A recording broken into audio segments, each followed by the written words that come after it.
If someone has mental rabies, they must be contained or killed, or they will keep hurting and killing innocent people. Texas teen shoots woman in neck who was visiting her friend with cancer before stealing the car belonging to the woman with cancer. 18-year-old Darius Dwayne Hall has been arrested for allegedly shooting Marietta Allison in Northwest Houston. Hot damn. That's rough. Gosh, imagine it. Yeah, this guy does not look human. He's an animal. Mr. Hall, I've got wanting to acknowledge you as you're returning. I've got to stay here. We're going to listen to probable cause. I'm coming with some sad news today. Friday, I went to MD Anderson for my second chemo treatment, and I shared about that on Friday. And in that, I got to show you my dad and my friend Marietta, who I consider to be like a sister. And I did have some complications from the chemo. Had a reaction, and so it took longer. So we left MD Anderson at 10:50 on Friday night, and we drove to my friend's house who we were staying with. And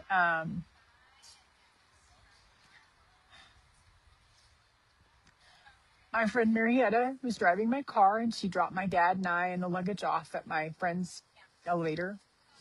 And then she went to park the car. And when she parked the car, on her walk back, she was shot and killed. Yeah. This was when we were in Houston. And they have caught the guy. He stole my car, and I had asked them, because I saw her purse down the way from her body, and I asked if they had taken the key and he had stolen the car, because I thought that's a way that we could track this person. And they did, and he stole the car. He totaled the car. There were 2 guns in the car that he put there. They were not my firearms. He then escaped on foot and entered an apartment complex and barricaded himself into a vacant apartment he broke in. And the SWAT team was able to get him out after a couple of hours and arrested him. And it turns out he had some similar evading arrest and things like that and a juvenile record, and he was out on probation. And that's when all this happened on Friday night. So a friend of mine told me that there was a rumor in some circles that I was the one that was killed, and I was not.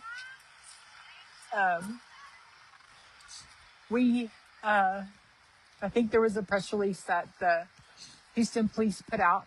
This was in a good neighborhood. It was in the Heights. You might have seen some news coverage about a woman being killed on 20th Street in Houston. Yeah, and they're gonna hide who he is, right? Because it's racist to point out his identity. That was my sister Marietta. And she's the person, she and her husband are the people that I'm living with right now. And she came back to take care of me while I was going through cancer. That sucks. That fucking blows. Just imagine someone that has a good will to go take care of their friends with cancer, and then they get shot in the neck for it. They get killed for doing the good deed. So please be praying for her husband, Forrest. Yeah, you see, like he had some pardons, or well, not pardon. He has some arrests in the past. I wonder what they are. If they're like if they're armed robberies or something lethal, I think like the judge fucked up. He should not be released on bail or on probation. They would just throw him in jail if that's what it was. But yeah, this is why I also don't believe that like people that are, let's say, under 18 don't need to be charged as an adult. I think depending on the crime, they should definitely be charged as an adult, right? Because when I was 9 years old, I already know like what murder is. And you can ask yourself this, right? You can ask yourself and any of your normal friends, if they when they were 9 years old, do they know what murder is? Like what ending a life can cause? There's a lot of collateral damage involved, and then it's sad regardless because yeah, this woman's going through chemotherapy. She's battling cancer, and then all of a sudden, like, right, without warning, her friend dies, doing her a good deed. This is gonna leave some permanent trauma, right? If she's probably gonna be afraid to ask for help, right? Because although it's highly unlikely it's gonna happen, she's probably gonna think like shit like this will happen, and this is in a good neighborhood too, which is yeah, like these people, they need to be locked up. They need to pay somehow, right? They need to they need to suffer for his crimes. Like these guys, they know that like honestly, the law should be more grueling with the punishment. It should make criminals fear like committing a crime. Otherwise, you have guys like this that are not afraid at all. You want to think that he's mentally ill, but look, when he was in court, right? He just listened. He follows orders. Look, they had him cuffed up. Look, he will walk to the judge. He will face judgments, right? Because if he doesn't do it, he might get shot for it. Like the law actually works. It's just that like you have limp judges that just doesn't want to punish these criminals properly. Yeah, it's sad. Yeah, it's totally it's fucking tragic. I think people like this, we should just use every bit of his body that we can to extract every resource that we can, so we can, or so that he can generate some kind of revenue to help pay for her funeral. It's fucked up. Odds are it's her family that's not only will they have to mourn with the loss, but they also have to deal with like the other crap, right? Having to deal with all the paperwork and all like tying up loose ends of a dead person is a lot of work. You had to tell a bunch of people.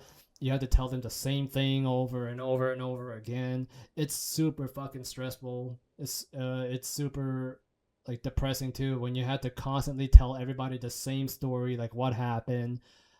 And then like you also had to deal with the negative reaction from her friends, her partner, right? Like if I think her husband's gonna be dealing with it, he's gonna have to deal with like telling everybody what happened, like because people will want details, right?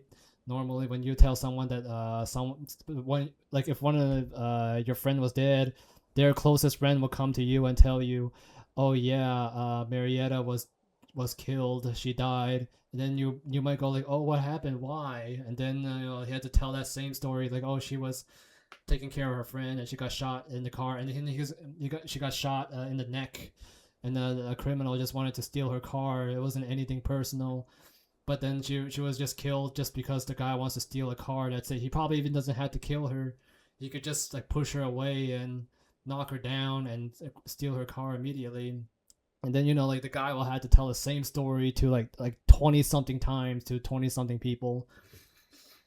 But yeah, like people like this, like I think we need to make the law, make punishment even more grueling than just jail time. It needs to be like capital punishment, like torture, to teach these people like that you should not be committing murder. And I'm pretty certain, right? I'm not trying to get political or anything. If you look at mainstream media, they don't identify this guy. They don't show him who he is, or they won't say what his ethnicity. They won't mention his ethnicity. They won't mention his name. They won't mention his criminal past. They will just say a man just shot a woman and killed her.